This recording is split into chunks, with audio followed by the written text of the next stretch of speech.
છેલ્લા 20 દિવસથી આમ આદમી પાર્ટીના મહત્વના હોદ્દેદારો, પદાધિકારીઓ, ચૂંટણીમાં ઉભા રહેનારા ઉમેદવારો, આ બધાની ઉપર ગુજરાતના ભાજપની સરકારે જથ્થાબંધમાં ખોટી એફઆઈઆરો કરી છે. અંદાજે અત્યાર સુધીમાં તો 60 કરતા પણ વધુ એફઆઈઆર 20 દિવસમાં લખાઈ ગઈ. 150 કરતા પણ વધુ માણસોને એરેસ્ટ કરી લીધા છે. બીજેપી પાર્ટી બિલકુલ આમ આદમી પાર્ટીથી ડરી ગઈ છે, એટલી બધી ફફડી ગઈ છે, એટલી બધી હતપ્રભ થઈ ગઈ છે કે પોલીસને આગળ કરીને ચૂંટણી જીતવા નીકળે છે. અને ગુજરાતના તમામ જિલ્લાઓમાં એલસીબી, એસઓજી, એસપી, ડીવાયએસપી, તમામ પોલીસ 24 કલાક આમ આદમી પાર્ટીના નેતાઓની પાછળ ફર્યા કરે છે.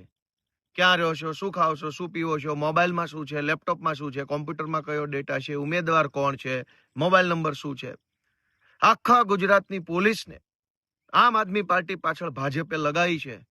અને વાતો તો એવી મોટી કરે છે કે વિશ્વની કહેવાતી સૌથી મોટી પાર્ટી છે એટલે જીતવાની છે. ચૂંટણી હારવાનો એટલો બધો ડર લાગ્યો છે ભાજપને કે આખી પોલીસ અમારી પાછળ. અનેક જૂઠી એફઆઈઆરો, અનેક લોકોની ખોટી ધરપકડો કરી.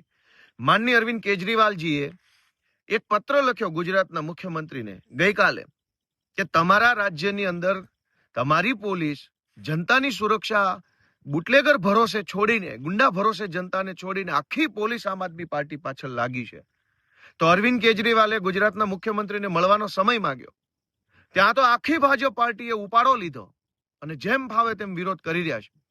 મારી ગુજરાતના મુખ્યમંત્રી સાહેબને અને બધા તમામ ભાજપના લોકોને વિનંતી છે કે એક વખત અરવિંદ કેજરીવાલને મળવાનો સમય આપો, એટલે બેસીને ચર્ચા કરીએ કે કેટલો તમને ડર લાગી ગયો છે ચૂંટણી હારવા માટેનો.